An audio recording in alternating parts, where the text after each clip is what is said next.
Picture this, the sun setting over the Nile, casting golden light across the palaces of Alexandria, where one woman's decisions would ripple through history like a stone tossed into still water. Cleopatra VII wasn't just a ruler, she was a force of nature, a master strategist wrapped in the allure of legend. Her story isn't just about crowns and conquests. It's about a woman who danced on the edge of power, using her wit, her charm, and yes, even her heart to defy an empire that sought to erase her. Think you know Cleopatra? Think again.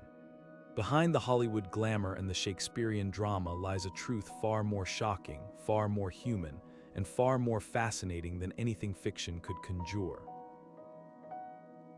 What if I told you that Cleopatra's greatest weapon wasn't her armies or her gold, it was her mind?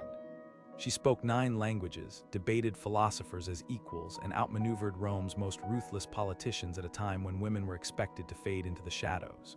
But here's the twist, her brilliance came with a price. Every alliance she forged, every lover she chose was a gamble with fate.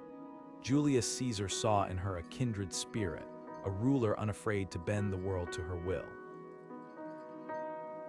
Mark fell so deeply under her spell that he traded an empire for her love. And yet, for all her power, Cleopatra's story ends not with a triumph, but with a whisper, a mystery that still haunts historians today. How did the last pharaoh of Egypt, a woman who held the fate of nations in her hands, meet such a dramatic end? This is where history turns into a thriller. We're about to unravel 21 jaw-dropping moments from Cleopatra's reign, scenes of betrayal so cold they'll leave you stunned, romances so intense they reshaped borders, and strategies so cunning they'd make modern diplomats take notes. Did she really roll herself in a carpet to seduce Caesar? Was her feud with her siblings as deadly as the rumors suggest? And what truly happened in those final, desperate hours before Rome closed in?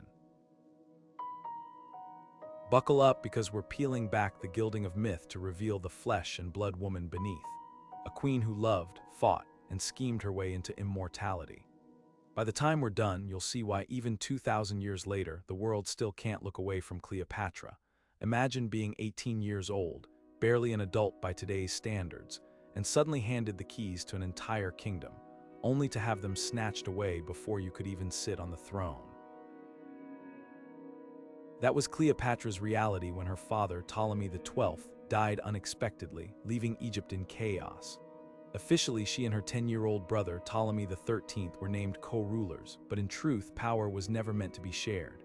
The moment the crown touched her head, her brother's advisors circled like vultures, whispering in the boy king's ear, plotting to push her aside.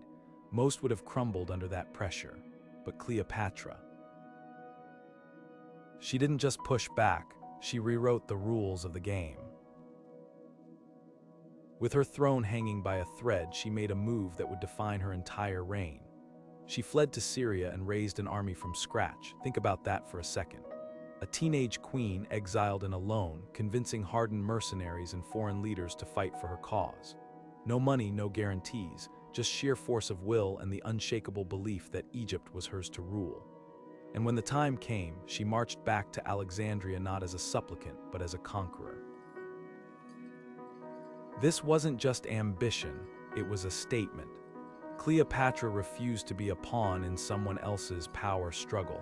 She would either rule Egypt or burn it down trying. The real shock here, she wasn't just fighting her brother. She was up against centuries of tradition that said women shouldn't hold power. The Ptolemaic dynasty was notoriously brutal, with siblings marrying and murdering each other in equal measure. But Cleopatra did something radical. She refused to play the victim. Instead, she turned her greatest weakness, her gender, into her greatest strength. While her brother's advisors dismissed her as a girl playing at politics, she was already outmaneuvering them, forging alliances they never saw coming. By the time they realized their mistake, it was too late. The girl they'd exiled was now a queen with an army at her back, and Egypt would never be the same. Now picture this. Alexandria under siege, the palace guards loyal to her brother scouring every corner of the city, hunting the exiled queen like a fugitive in her own kingdom. Cleopatra knew she had one shot, one impossible gamble to turn the tide. And that's when she hatched a plan so audacious it would become legend. Forget secret tunnels or disguises. She had herself rolled up inside a carpet, some accounts say a linen sack, and smuggled straight into Julius Caesar's private chambers. Think about the sheer nerve that took. One wrong move, one slip of the fabric, and she'd be delivered to her enemies as a prisoner, or worse. But Cleopatra wasn't just betting on surprise, she was betting on spectacle. When the carpet unfurled at Caesar's feet, it wasn't a desperate refugee who emerged, it was a queen. Dressed not in rags but in her finest jewels, speaking not in pleas but in fluent Greek and Latin, she presented herself as an equal, a partner in politics, not a supplicant. And Caesar, the conqueror who'd seen every trick in the book, was utterly disarmed. This wasn't just a meeting, it was theater, and Cleopatra had staged it perfectly. Within hours, the Roman general had not only pledged his support, but was reportedly enthralled by the young ruler's intellect and wit. But here's what most retellings miss. The carpet trick wasn't just about seduction, it was in psychological warfare. By entering Caesar's world as a surprise, literally unrolling into his life, she flipped the script. No longer the exiled queen begging for help, she became the unstoppable force he couldn't ignore. And the timing, impeccable.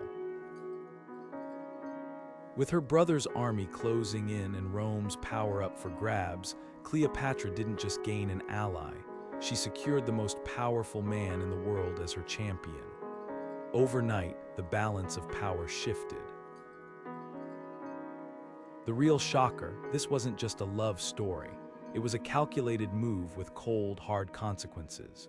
Within weeks, Caesar's forces crushed her brother's army, and Ptolemy XIII drowned in the Nile, conveniently clearing her path to sole rulership. And when Cleopatra returned to Alexandria, it wasn't as a fugitive, but as a pharaoh with Rome's backing.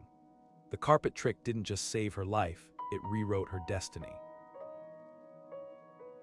And that's the true genius of Cleopatra. She didn't just play the game. She changed it forever. History remembers Pompey the Great as one of Rome's most formidable generals, a man who once stood equal to Julius Caesar himself. But by 48 BC, he was a fugitive, fleeing for his life after losing a civil war against his former ally. Desperate, he sailed to Egypt, expecting sanctuary from the young Pharaoh Ptolemy XIII.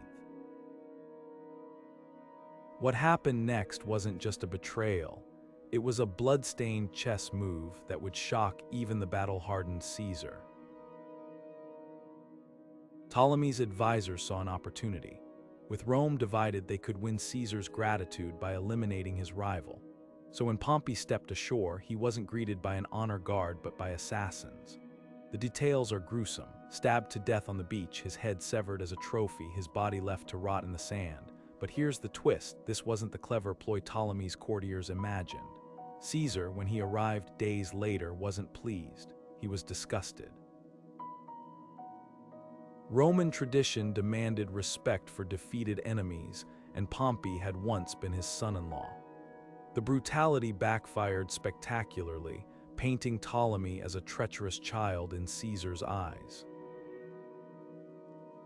Cleopatra, watching from the shadows, understood something her brother didn't. Power isn't just about violence, it's about perception. While Ptolemy's advisors celebrated their gift to Caesar, she recognized the misstep. Rome valued appearances, and this was a barbaric blunder. So when Caesar summoned the royal siblings to Alexandria, she arrived not with bloody hands, but with calculated grace. Where her brother's court had miscalculated, she positioned herself as the civilized alternative, a ruler who understood Roman values. The assassination of Pompey became the pivot point in her rise. Caesar, already wary of Ptolemy's impulsiveness, now saw Cleopatra as the only adult in the room. Within months, her brother's forces were crushed, and she stood unchallenged as Egypt's sole ruler. But the lesson here runs deeper than palace intrigue. Cleopatra didn't just survive this moment, she weaponized it. While others saw chaos, she saw an opening, proving once again that in the Game of Thrones, sometimes the greatest power lies in letting your enemies make the first fatal mistake.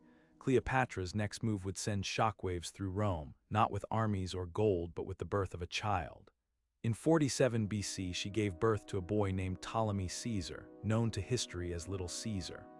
But this wasn't just a royal birth, it was a political earthquake. Cleopatra didn't merely whisper that the child was Caesar's. She proclaimed it across the Mediterranean, minting coins with the infant's likeness and inscribing temples with his divine lineage. Imagine the audacity. A foreign queen declaring her son the true heir of Rome's most powerful man, while Caesar's adopted nephew, Octavian, was already maneuvering for that very title. The stakes couldn't have been higher. Caesar had no acknowledged biological children in Rome, and Cleopatra's claim struck at the heart of Roman succession. If paternity was accepted, it threatened to upend everything, placing an Egyptian Greek child, raised in Alexandria's palaces, above Rome's elite. But Cleopatra wasn't just gambling with her son's future, she was rewriting the rules of power. In a world where women's political influence was often indirect, she wielded motherhood like a sword. By elevating, she tied Egypt's destiny to Rome, in a way no treaty ever could. Here, what made this so explosive? Rome despised kings. The very idea of a blood heir to Caesar smacked of monarchy, a concept Romans had overthrown centuries earlier. Yet Cleopatra, with her unshakable confidence, forced the conversation. She didn't hide away, she paraded him as living proof of her bond with Caesar, a walking challenge to Octavian's legitimacy. And when Caesar was assassinated in 44 BC, that child became her ultimate bargaining chip. Without skipping a beat, she pivoted, positioning as the rightful continuation of his father's legacy, while Octavian scrambled to brand himself as the true heir through adoption papers. The genius and the danger of Cleopatra's strategy lay in its simplicity. Biology couldn't be debated like diplomacy. Either the boy was Caesar's son or he wasn't, and Rome's elite were forced to take sides. For Octavian, it was a nightmare. Every coin bearing his face, every temple carving linking him to Julius Caesar, was a threat to his own power. And so, what began as a mother's claim for her child became the spark that would ignite one of history's most epic rivalries.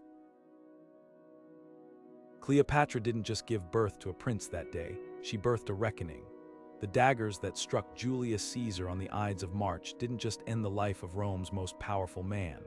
They sent shockwaves across the Mediterranean, reaching the ears of a terrified Cleopatra in a city that had suddenly turned hostile. Imagine her horror. Weeks earlier, she'd been living in Caesar's villa across the Tiber, her infant son paraded as proof of their alliance. Now the streets of Rome ran with blood, and the conspirators who'd killed Caesar were hunting anyone tied to his legacy. For Cleopatra, this wasn't just political chaos, it was an existential threat. With one brutal act, her protector was gone, her son's claim to power was in jeopardy, and the mob's fury could turn on her at any moment. Most rulers would have panicked, but Cleopatra, she moved with chilling precision. Within days, she secured passage back to Egypt, slipping out of Rome like a shadow.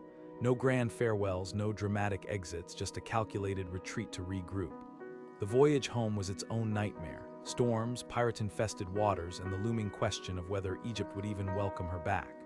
While she'd been away, the Nile had suffered poor floods, stirring unrest among her people. Yet when her ship finally docked in Alexandria, she didn't arrive as a fugitive. She stepped ashore as a pharaoh, her head high, her resolve unshaken. What happened next was in damage control. While Rome tore itself apart in civil war, Cleopatra did the unthinkable. She stabilized Egypt. She ordered grain shipments to continue feeding Rome's hungry masses, a move that bought goodwill without picking sides. She quietly eliminated rivals at home, tightening her grip while the world's attention was elsewhere. And most crucially, she kept safe, raising him not just as her heir, but as a living symbol of her unbroken connection to Caesar's legacy. But hear what history often overlooks. Cleopatra wasn't just surviving, she was playing the long game. As Mark and Octavian clashed for control of Rome, she watched, waited, and prepared. The The same woman who'd once dazzled Caesar now became a strategist in the shadows, biding her time until the next opportunity arose. The Ides of March had stolen her ally, but it hadn't broken her. If anything, it sharpened her instincts. Because Cleopatra understood something Rome's warring factions didn't. In the ashes of chaos, empires can be rebuilt, and this time she wouldn't rely on just one man's favor. She'd make sure the next Roman leader needed her as much as she needed him. When Mark summoned Cleopatra to Tarsus in 41 BC, he expected a subdued queen, humbled by Rome's might and eager to plead her case. What he got was a spectacle that would rewrite history. Cleopatra didn't arrive on a warship or a merchant vessel. She sailed into the harbor on a golden barge, its purple sails billowing, oars plated with silver, and decks perfumed with incense so thick it drifted over the water like mist. But the real showstopper was Cleopatra herself, draped in the robes of Aphrodite, the goddess of love, reclining beneath a gilded canopy as if she descended from Olympus. This wasn't just an entrance, it was a statement. The hardened general who'd faced down rebellions and rival legions was utterly spellbound. The genius of this moment wasn't just in the theatrics. Cleopatra knew weaknesses better than his own advisors did. He himself knew Dionysus, the Greek god of revelry and excess, and she played into that fantasy with precision. By casting herself as Aphrodite to his Dionysus, she framed their meeting as a divine coupling, a pairing ordained by the gods themselves. And it worked. Within days, the man who'd summoned her to answer for rumors of disloyalty was hosting feasts in her honor, laughing at her wit, and most crucially, postponing his interrogation indefinitely.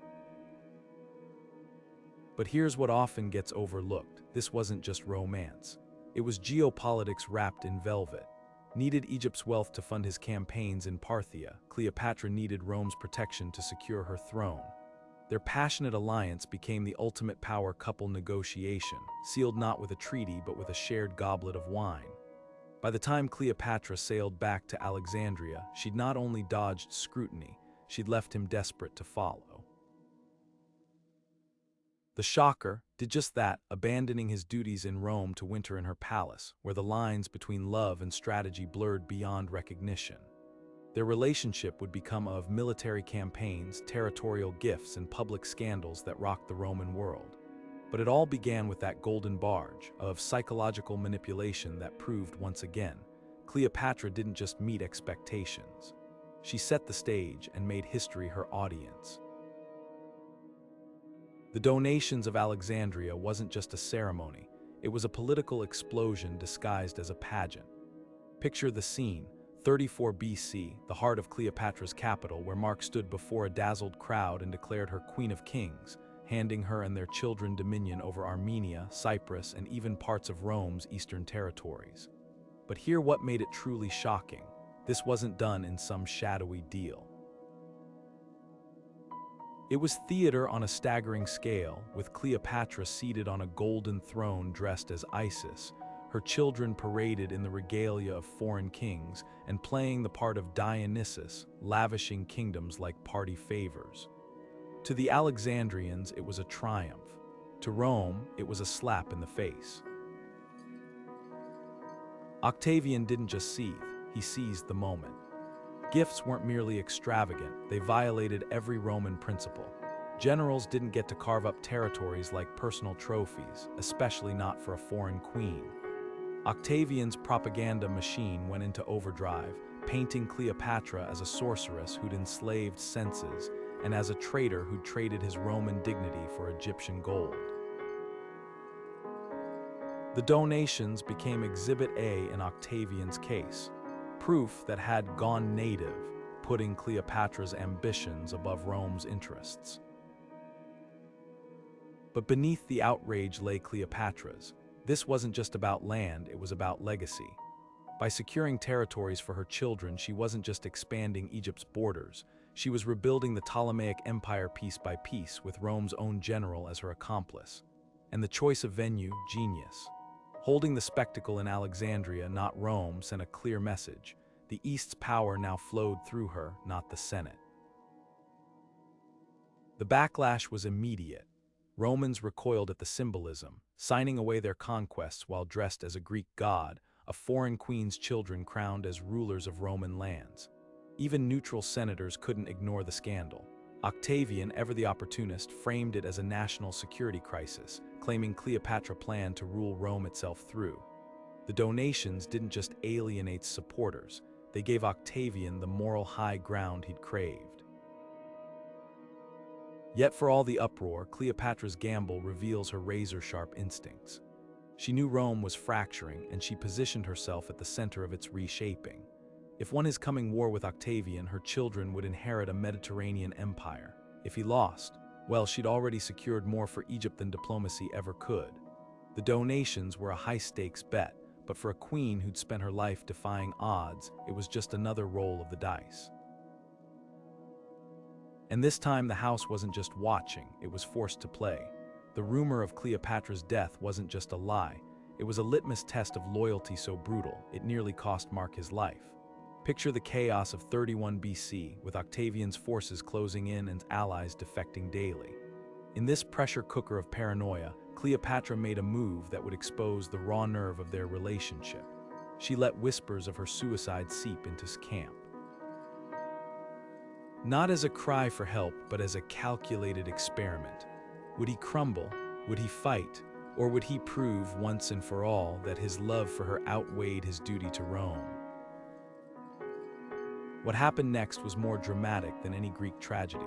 Believing his queen and ally dead, didn't call for reinforcements or rally his troops. He ordered his armor-bearer to run him through with a sword. The same man who'd faced down legions on the battlefield now collapsed under the weight of grief, begging for death. But here's the twist, his strike missed its mark. As he lay bleeding, a messenger arrived with the truth. Cleopatra was very much alive, barricaded inside her mausoleum. The suicide attempt hadn't been some grand romantic gesture. It was the unraveling of a general who'd gambled everything on a woman who just tested his devotion like a scientist probing a lab rat. This moment strips away the myth to reveal something far darker. Their relationship wasn't just passionate, it was pathological. Cleopatra's fake death rumor wasn't about strategy, it was about control. By that point, she'd seen lose battle after battle, his judgment clouded by drink and despair. She needed to know if he'd still choose her over survival itself. And the terrifying answer, he did. When wounded and humiliated was carried to her hiding place, she didn't rush to embrace him. She lowered ropes from a high window, forcing the once mighty general to be hauled up like cargo. The symbolism couldn't have been clearer. In their twisted dynamic, she held all the strings. But the real shocker lies in what this reveals about power's corrosive grip. Cleopatra, the master tactician, had miscalculated. By pushing to the brink, she didn't strengthen their bond, she exposed its fatal flaw. A man willing to fall on his sword for love is also a man too broken to lead. Within days, Octavian's forces would trap them both, and his next suicide attempt would succeed. The fake death rumor didn't save their alliance, it became the first domino in its collapse. And that's the tragedy at the heart of this twisted love story. Sometimes, the most dangerous lies aren't the ones we tell our enemies, but the truths we force our lovers to face. The battle wasn't just a military defeat, it was a psychological unraveling played out on the open sea. On that sweltering September day in 31 BC, Cleopatra and Mark's fleet outnumbered Octavian's ships nearly 2-1, their vessels towering like floating fortresses. But numbers meant nothing when morale had already cracked. Generals were defecting, his sailors were starving, and whispers of Octavian's invincibility slithered through the ranks like poison. Then, halfway through the battle, the unthinkable happened. Cleopatra's squadron suddenly raised their sails and broke formation, cutting through the chaos toward open water. What happened next would haunt historians for centuries. Didn't hesitate, he abandoned his entire fleet, leaping onto a faster ship to chase after her. Picture the scene, Rome's greatest living general leaving thousands of his men to die, all because he couldn't bear to lose her again. The tactical blunder was catastrophic.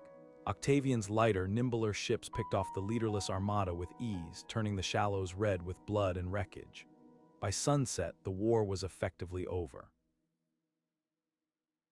But here's what most accounts miss. Cleopatra's retreat wasn't cowardice, it was cold calculus. Her ships weren't just fleeing, they carried the royal treasury, the last of Egypt's wealth.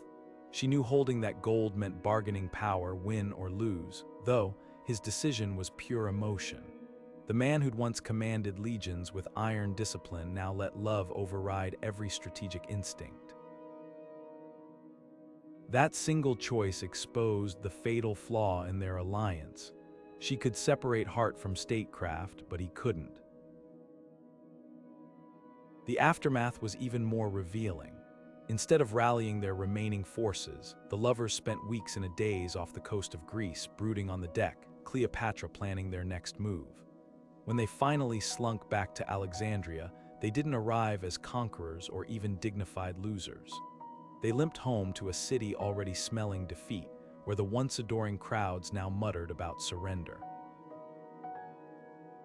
Didn't just lose them a battle, it shattered their aura of invincibility, proving to the world that this was no longer the power couple who divided empires between them. Now they were just two people running out of time. The moment the blade pierced Mark's side, history itself seemed to hold its breath. This wasn't just a suicide, it was the collapse of an era, the final act of a man who'd once commanded Rome's legions, but now lay bleeding in the arms of the woman who'd undone him. Rumors had reached that Cleopatra was dead, a lie spun either by fate or her own design, and in that instant something inside him snapped. The general who'd weathered countless battles couldn't weather the thought of a world without her. Yet the irony was crushing. As he staggered toward death, Cleopatra was very much alive, holed up in her mausoleum with her most trusted servants, burning records and stacking treasures, preparing, as always, for the next move. When his bleeding body was hauled up through the mausoleum's high window on ropes, the scene was more grotesque than romantic. This wasn't the dignified end of a Roman hero. It was a broken man gasping his last in the claustrophobic dark of a tomb that hadn't yet become his own. Cleopatra's reaction tells us everything. She didn't weep, she didn't collapse. She cradled him, yes, but her screams were as much fury as grief, raw, guttural sounds that echoed off the stone walls. Some historians suggest it was guilt. Others argue it was the realization that with gone, her last shield against Octavian had shattered. But the true shock lies in what happened next. As life ebbed away, Cleopatra didn't reach for poison or a dagger. She bargained. With her lover's blood still warm on her hands, she sent messengers to Octavian, offering to surrender in exchange for her children's safety. It was a chilling pivot from passion to pragmatism. Even in her darkest hour, she was still calculating, still playing the long game. Had died for love, Cleopatra. She'd survive for power, or at least she'd try. Their final moments together became the stuff of legend, immortalized by poets and painters, but strip away the romantic veneer, and you're left with something far more human. This wasn't a grand tragedy. It was messy, desperate, and profoundly flawed, two people who'd gambled everything and lost, clinging to each other not as mythic lovers, but as mortal beings staring down the abyss. Suicide wasn't just an ending. It was the prologue to Cleopatra's last, greatest performance. A queen about to meet her fate on her own terms. The moment Octavian's forces breached Alexandria's gates, Cleopatra didn't reach for poison or a dagger, she reached for parchment. With the city crumbling around her, she penned a letter to the man who'd hunted her for years, offering to abdicate her throne if he'd spare her children. This wasn't surrender. It was a last-ditch chess move by a queen who'd spent her life outmaneuvering fate. She knew Octavian craved legitimacy above all, so she dangled the one thing he couldn't seize by force, her voluntary submission. But Octavian wasn't Caesar, or where they'd been swayed by her intellect or passion, he saw only a trophy to parade through Rome's streets. His reply was chillingly precise. She would live, but as a prisoner in his triumph, her once majestic figure reduced to chains in front of the jeering mob. For Cleopatra, this was worse than death. The same woman who'd been as Isis would now endure the ultimate humiliation, her kingdom, her divinity, stripped away for Roman spectacle. Here, what makes this negotiation so revealing? Cleopatra didn't plead. She bargained like the strategist she'd always been, offering Octavian a flawless victory. If he spared her son with Julius Caesar, she'd ensure a smooth transition of power, no rebellions, no lingering loyalties. She even hinted at Egypt's vast wealth, still hidden in her mausoleum. It was appealing to both his greed and his political image. But Octavian had spent years painting her as a monster in Roman eyes. Taking her deal would undermine his own propaganda. The real tragedy, for all her cunning, Cleopatra misread his deepest fear. Octavian didn't just want to defeat her, he needed to erase her. With his undeniable bloodline was a living threat to his rule. The boy's very existence mocked Octavian's claim as Caesar's true heir. So while he strung Cleopatra along with vague promises, his agents were already hunting her son through the Nile Delta. Her final diplomatic gambit laid bare the cruel irony of her reign. She'd spent decades playing Rome's factions against each other, only to face the one opponent immune to her charms, a man who valued optics over allure. When Cleopatra realized negotiation had failed, she didn't despair. She pivoted to a plan so audacious, it would cement her legend forever, choosing how her story ended when every other choice had been stolen. Even in her most desperate hour, Cleopatra still had one last card to play: secrecy. Hidden inside her own mausoleum, surrounded by piles of treasure and the last of her loyal attendants, she believed the thick stone walls would buy her time. But fate had one final cruelty in store. A servant whose name history barely remembers, perhaps bribed, perhaps fearing Octavian's wrath, whispered the queen's location to the Romans. Imagine the gut-wrenching moment when the scrape of armored boots echoed outside her sanctuary, the realization dawning that even here, in this sanctum of her own making, she wasn't safe. This wasn't just betrayal, it was the unraveling of a lifetime's worth of loyalty. Cleopatra had survived civil wars, assassinations, even the collapse of empires by trusting her inner circle implicitly. Now, with Octavian's soldiers hammering at the doors, she faced the ultimate indignity, captured by the man who'd spent years vilifying her. But here what makes this moment so chilling: it wasn't the fear of death that drove her next move. It was the terror of becoming a prop in Octavian's victory parade, dragged through Rome's streets as living proof of his supremacy. The legends say she greeted the arriving troops with icy calm, seated on her golden throne as if holding court. But beneath that regal facade, her mind was racing. Every second counted now. With guards swarming the chamber, she couldn't reach for the hidden asp, not yet. So she played her final role flawlessly, the dignified prisoner bargaining for her children's lives, even as her fingers inched toward the fig basket where death lay coiled. What's often overlooked is the brutal irony of that betrayal. The servant who doomed her likely thought they were choosing the winning side. Yet in that act, they didn't just hand Octavian a queen, they handed him a martyr.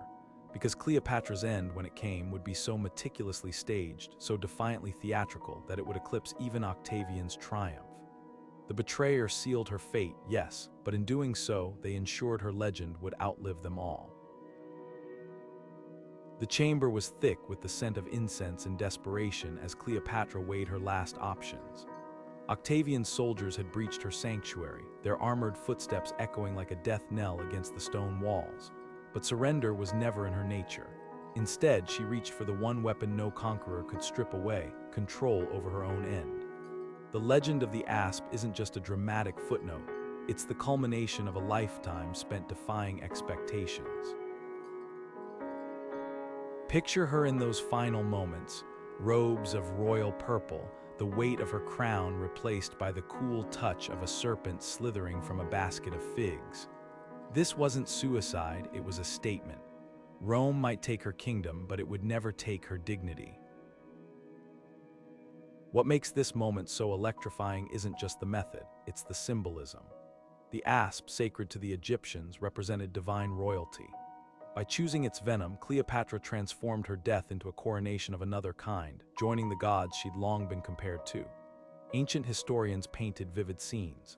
Her handmaidens collapsing beside her, the snake's telltale marks hidden in the folds of her gown, Octavian's furious realization that even in death, she'd outmaneuvered him. But here's the twist: the asp might be a myth. Some accounts suggest she used a concealed poison needle or even a cocktail of toxins. The truth is murky, deliberately so. Cleopatra, the master illusionist, ensured her end would be as enigmatic as her life. The real shock lies in the aftermath. Octavian, who dreamed of parading her through Rome's streets, arrived to find not a broken prisoner but a tableau of serene defiance. Her body, carefully arranged, mocked his hollow victory. Even the snake, if it ever existed, had vanished, leaving only whispers.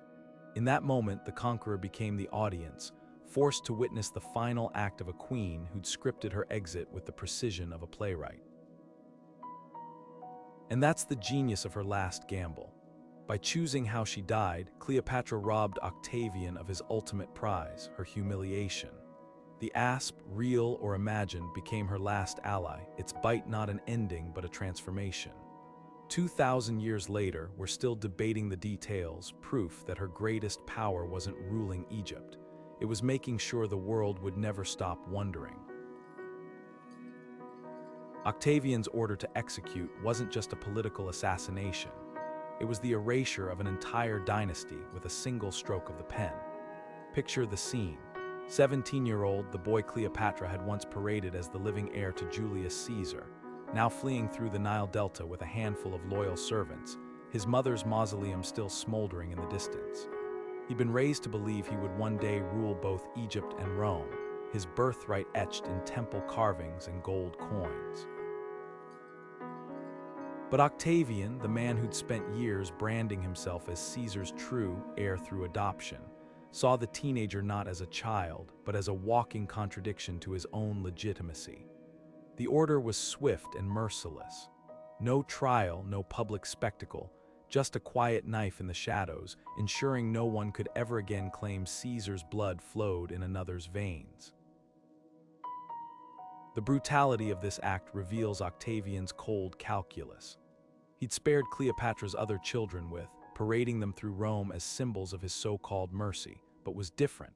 His very existence undermined the narrative Octavian had crafted, that he alone was Caesar's rightful successor.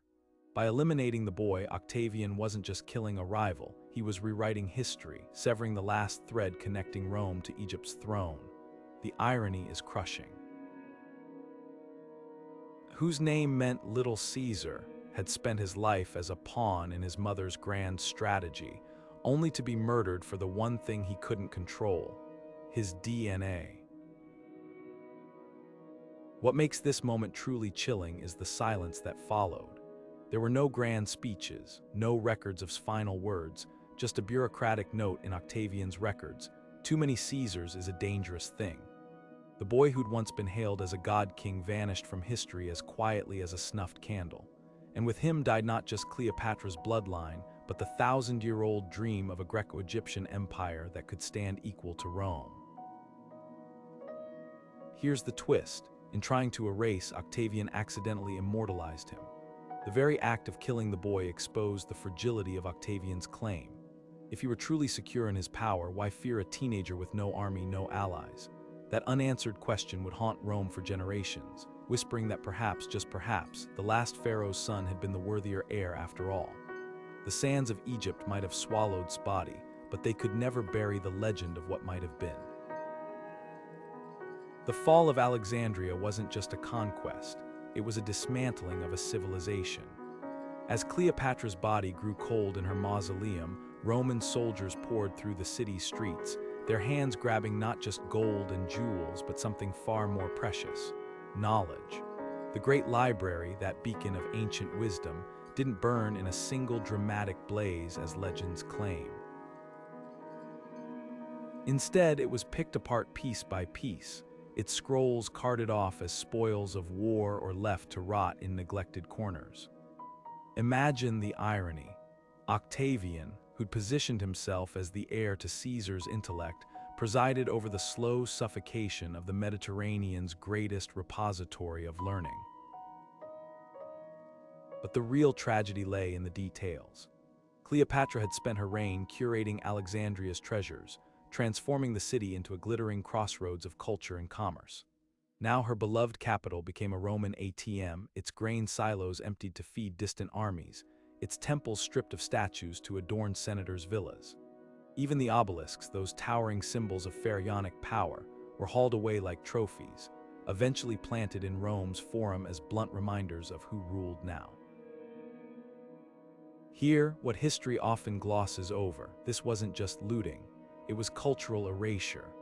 With Egypt reduced to a mere province, its gods were rebranded, its bureaucracies gutted, and its language sidelined.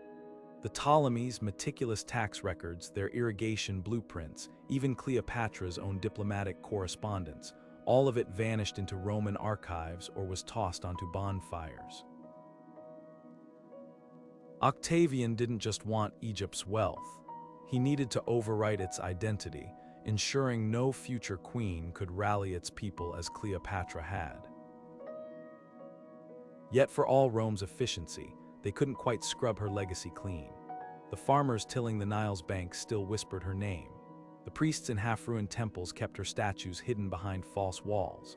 And the merchants who'd once sailed her fleets remembered when Egyptian ships, not Roman galleys, dominated the trade winds. The shock wasn't that Rome conquered Egypt. It's that 2,000 years later, we still remember the woman who made them fight for every inch. The greatest irony of Cleopatra's story isn't her dramatic death, it's the silence that followed. For a woman who commanded the world's attention in life, her final disappearance is almost poetic. No grand mausoleum with hieroglyphs proclaiming her glory, no pilgrimage site for the curious, just whispers and dead ends. Archaeologists have scoured Alexandria's ruins, scanned the desert with ground-penetrating radar, even dived into submerged palaces, yet her tomb remains as elusive as her legend. The ancient historian Plutarch claimed she was buried beside Mark, their bodies interred in a lavish double tomb fit for the lovers who'd roam. But if that tomb ever existed, it vanished without a trace, swallowed by earthquakes, rising seas, or perhaps the deliberate erasure of conquerors. Consider the tantalizing clues we do have. In 2010, excavations near Magna, a temple west of Alexandria, revealed a tunnel stretching nearly 5,000 feet underground, a possible passage to a royal burial chamber. Inside, archaeologists found coins stamped with Cleopatra's face, alabaster statues, and even a mask that might have belonged to. But the prize remained just out of reach. No sarcophagi, no mummies, no definitive proof. Then there's the theory that her tomb lies beneath modern Alexandria, buried under centuries of urban sprawl. The city's coastline has shifted dramatically since her death, submerging entire neighborhoods of the ancient metropolis. Could her final resting place now be underwater, hidden beneath layers of silt and rubble? The mystery deepens when you examine the politics of memory. Octavian had every reason to ensure Cleopatra's grave stayed lost. Allowing her tomb to become a shrine would have risked inspiring rebellion among Egyptians who still saw her as Isis incarnate. Roman propaganda demanded she be forgotten, or remembered only as a cautionary tale. Yet here's the twist. By vanishing so completely, Cleopatra outsmarted her enemies one last time. Without a tomb to desecrate or pilgrimage sites to control, her legacy couldn't be pinned down. She became not just a historical figure, but a ghost in the collective imagination, shape-shifting through every era's retellings. Modern technology keeps the hunt alive. Satellite imagery, 3D reconstructions, and DNA analysis offer new hope, but the Earth guards its secrets jealously. Perhaps the real shock isn't that we haven't found her, it's that after 2,000 years we're still looking. Because somewhere beneath the sands, beneath the sea, or beneath the streets of a bustling city, history's most famous queen waits, daring us to solve her final riddle. Rome didn't just defeat Cleopatra, it rewrote her. The moment Octavian secured victory, he launched a propaganda campaign so effective. it would distort her image for 2,000 years. Picture the Roman streets plastered with crude graffiti. Cleopatra depicted as a snake-haired monster, a drunken seductress luring noble Romans to their doom. Poetry commissioned by Octavian's court painted her as a sorceress who drugged with Eastern perfumes, while official histories reduced her reign to a tawdry soap opera of bedroom politics. But peel back the smear campaign, and you'll find something far more fascinating: a calculated effort to erase the real threat she posed. Here, what made Octavian's narrative so insidious: it weaponized Roman prejudices. By framing Cleopatra as an exotic temptress, he tapped into deep-seated fears of powerful women and foreign influence. Never mind that she spoke Latin fluently, studied Roman law, and negotiated treaties as an equal. Octavian's version sold better. He knew Romans would accept a story about a weak man led astray by a wicked woman far more easily than the truth, that Cleopatra had been his political equal, perhaps even his superior in strategy. The irony: this caricature of a pleasure-loving queen ignored her real vices, an insatiable intellect, a gift for languages, and a ruthless pragmatism that mirrored Rome's own founders. Modern archaeology tears down these ancient stereotypes. Papyrus records reveal her meticulous governance, tax reforms to stabilize Egypt's economy, grain distribution systems that fed millions, even handwritten notes approving infrastructure projects. One recently deciphered decree shows her intervening in a land dispute with the sharp eye of a seasoned bureaucrat, not some decadent royal lounging on a divan. Even her famed extravagance takes on new context. Those pearl-dissolving banquets, likely statecraft, dazzling foreign dignitaries to secure alliances. The golden barge, a mobile throne room projecting power across her realm. The real shock is that Octavian her, it's how thoroughly we bought it. Renaissance painters, Shakespearean dramas, even Hollywood films kept his propaganda alive, reducing history's most educated female ruler to a seduction trope. But the cracks in his narrative are showing. 21st century historians note a telling detail: Octavian never called her queen in his speeches, only that Egyptian woman, because acknowledging her legitimacy would mean admitting Rome feared her. Not as a mistress, but as a monarch whose vision of empire might have rivaled their own. Perhaps the ultimate testament to Cleopatra's skill, Octavian had to destroy her reputation because he couldn't erase her achievements. Even his victory couldn't stamp out the whispers that for 22 years, a woman outplayed Rome at its own game, not with witchcraft, but with wit. And that truth, buried under centuries of slander, is finally having its revenge. Cleopatra didn't just speak languages, she wielded them like weapons. While her Ptolemaic ancestors clung to Greek as their courtly tongue, distancing themselves from the Egyptian masses, Cleopatra shattered tradition by becoming the first in her dynasty to master the ancient language of the Nile. Imagine the shockwaves this sent through Alexandria's palaces. For nearly 300 years, her Greek-blooded forebears had ruled Egypt like foreign occupiers, relying on translators to communicate with priests, merchants, and farmers. But Cleopatra. She walked into temple ceremonies and recited hymns in flawless Middle Egyptian, her voice wrapping around hieroglyphic verses like a native. The effect was electric. Suddenly, the aloof Macedonian dynasty had a pharaoh who didn't just rule Egypt, she spoke to its soul. This wasn't just about symbolism. Her linguistic prowess was in soft power. Fluent in at least 9 languages, from Ethiopian to Aramaic, Hebrew to Parthian, she could negotiate with foreign envoys without the risk of mistranslation, a critical edge in an era where a single misunderstood phrase could spark wars. When the king of Armenia knelt before her, she addressed him in his own tongue, stripping away the need for intermediaries who might twist her words. Jewish historians noted her command of Hebrew allowed direct dialogue with Jerusalem's elders, bypassing hostile advisors. Even Rome's generals were disarmed when she debated them in their native Latin. her rhetorical precision leaving them scrambling for rebuttals. But here, what made her linguistic genius truly revolutionary? It exposed the hypocrisy of her enemies. Roman propagandists painted her as an exotic temptress, yet she articulated Roman law more deftly than most senators. Critics dismissed her as a pampered royal, but desert traders marveled as she haggled in Nabatean Arabic over spice tariffs. The lesson was clear. Cleopatra's voice couldn't be confined to one narrative because she refused to be monolingual in a multilingual world. The ultimate proof of her strategy, even in defeat, her words lingered.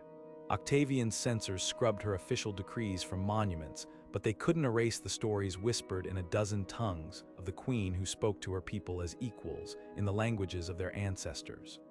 2,000 years later, that's still the most shocking part. How a woman armed with nothing but verbs and vowels could outmaneuver empires. When the Nile's floods failed and Rome's debts loomed, Cleopatra didn't just wring her hands. She rewrote Egypt's entire economic playbook. Forget the Hollywood image of a queen lounging on golden couches. The real shocker lies in her tax records. Papyrus scrolls from her reign reveal a ruler who personally reviewed grain quotas, slashed tariffs on Mediterranean trade, and even pioneered crop rotation techniques to squeeze bounty from drought-stricken soil. While Rome bled itself dry with civil wars, she transformed Egypt into the ancient world's breadbasket and its most ruthless negotiator. Take her infamous deal with Herod the Great. Desperate for Egyptian wheat during a famine, the Jewish king offered chests of silver. Cleopatra countered with a demand that sliced deeper than any blade. She wanted Jericho's legendary date palm and balsam groves, the source of perfumes worth their weight in gold. When Herod protested, she coolly reminded him that hungry subjects make poor allies. The lesson was clear: this wasn't just commerce, it was geopolitical chess. Control the luxuries, and you control the courts that crave them. But her lay in monetizing Egypt's mystique. While Roman governors taxed peasants into poverty, Cleopatra taxed imagination. She licensed her image to glassblowers and weavers, turning her iconic profile into a brand stamped on amphory and textiles traded from Britain to India. Every ship carrying Cleopatra's silk or Pharaoh's glass wasn't just moving goods, it was free propaganda, reinforcing her legend while lining royal coffers. Even her pearl earrings became marketing tools. After dissolving one in vinegar to win a bet with, she had artisans mass-produce glass imitations for middle-class buyers desperate for a taste of her glamour. The numbers don't lie. Under her rule, Egypt's treasury swelled to 60,000 talents, enough to bankroll Rome's legions for a decade. Yet the true testament to her economic genius wasn't the wealth she amassed, but the loyalty she bought with it. When Octavian's fleet finally anchored off Alexandria, they found docks still bustling with merchants, granaries stocked despite war, and a populace whose bellies were too full to revolt. In the end, even defeat couldn't erase her real legacy. Proof that the shrewdest weapon in a queen's arsenal wasn't a fleet or a fortress, but a ledger balanced to perfection. Hollywood's Cleopatra slinks across the screen, all kohl-rimmed eyes and whispered innuendos, a seductress who conquered empires from between silk sheets. But peel back the silver screen fantasy, and you'll find a truth far more shocking. The real queen wielded spreadsheets as deftly as she did charm. Ancient papyri from her reign reveal a ruler who spent more time auditing tax rolls than lounging in milk baths, more nights strategizing grain shipments than hosting decadent banquets. The infamous carpet scene with Caesar, of political theater, yes, but it was her encyclopedic knowledge of Roman trade tariffs that truly clinched the alliance. Consider the Alexandria Harbor Project, her unsung masterpiece.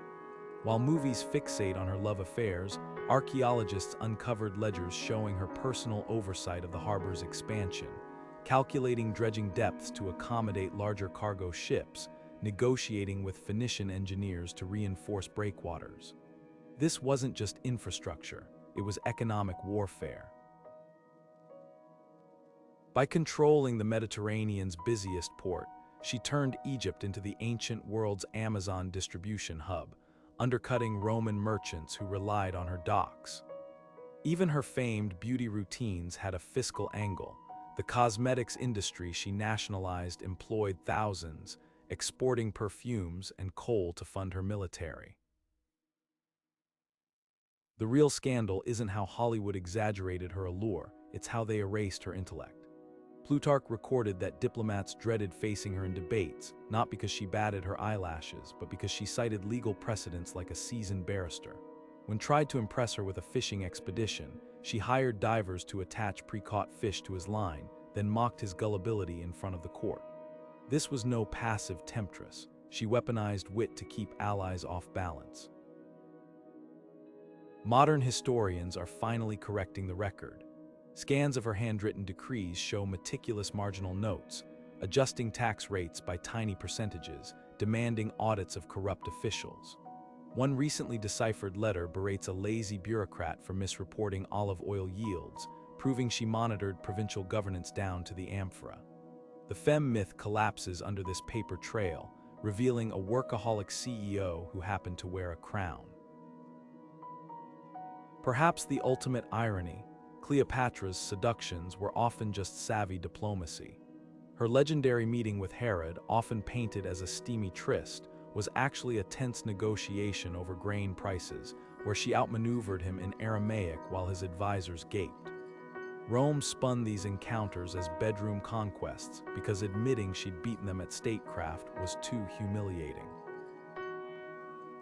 2,000 years later, we're still unpacking their greatest propaganda victory, reducing a polymath queen to a punchline about beauty and poison.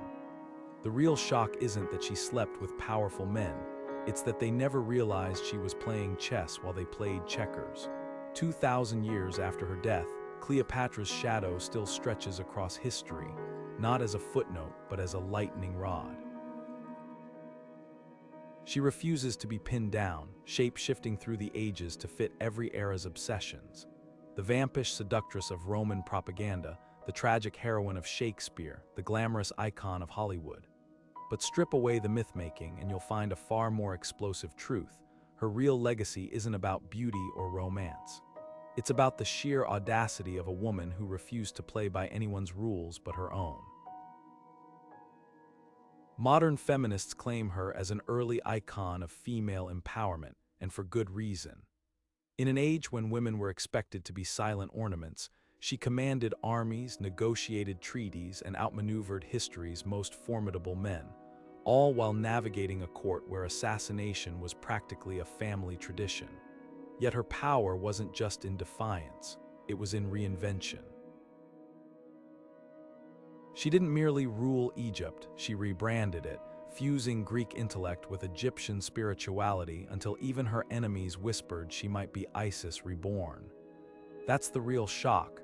Cleopatra understood something modern leaders still struggle with: power isn't just taken, it's staged. The debates rage on because her life was a test for every generation. To Enlightenment thinkers, she symbolized the dangers of passion over reason. To Victorian moralists, she was a cautionary tale about ambition in women. But today's historians see something radical, a ruler whose scandals look suspiciously like a man's playbook. Julius Caesar had countless lovers, no one called him a seductress. Mark abandoned his wife, no one blamed him for losing focus. Cleopatra's real crime wasn't loving powerful men, it was refusing to let that love define her. Her afterlife in pop culture reveals even more. Elizabeth Taylor's sultry portrayal cemented the sexbot stereotype, but recent discoveries force a reckoning. When archaeologists deciphered her handwritten tax reforms or reconstructed her harbor engineering projects, the caricature crumbled. This wasn't just a queen who partied. She personally approved dock repairs and famine relief, micromanaging an empire with the precision of a modern CEO.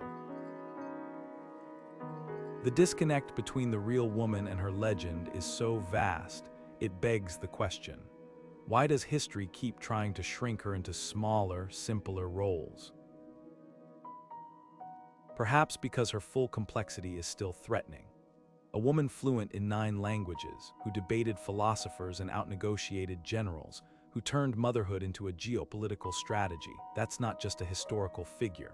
That's a mirror reflecting back every era's biases about gender, power, and who gets to write the rules. Even now, her name sparks arguments. Was she Egypt's savior or its downfall? A visionary or a gambler who lost everything? The answer, like the woman herself, refuses to sit still. And that's exactly how she'd want it, not a closed book, but an open challenge, daring us to look deeper. Cleopatra's story isn't just a tale of ancient power. It's in resilience, a blueprint for how to navigate a world stacked against you. Think about it, she ascended to the throne in a dynasty where sisters poisoned brothers and husbands betrayed wives. Yet she outplayed them all, not just with beauty or charm, but with a mind sharper than any dagger. Her life was a high-wire act over a pit of vipers, every alliance a gamble, every betrayal a lesson. And let's be honest, history loves to reduce powerful women to their romances, but Cleopatra's true legacy isn't who she loved. It's how she leveraged every tool at her disposal, from language to economics, to keep Egypt standing while empires crumbled around her. What makes her so endlessly fascinating isn't just the drama, it's the contradictions. She was a Greek queen who became Egypt's pharaoh, a strategist who played Rome's generals like chess pieces, a mother who fought to secure her children's futures even as her own slipped away. Her most shocking moment, maybe it wasn't the carpet trick or the asp's bite, but the sheer audacity of her vision, a Mediterranean world where Egypt wasn't just a client state, but an equal. For 22 years, she made that dream a reality, bending history to her will until the very end. Now it's your turn. Was it her ruthless elimination of siblings, her calculated romances with Rome's most powerful men, or her defiant final act that left you stunned? Drop your pick in the comments, we're all still unraveling her mysteries centuries later. And if you're hungry for more stories of history's game changers, hit that subscribe button. The past is full of twists waiting to be uncovered, and we're just getting started. Until next time, keep questioning, keep digging, and remember, the most shocking history isn't always in the textbooks. It's in the shadows, where rulers like Cleopatra plotted, loved, and changed the world.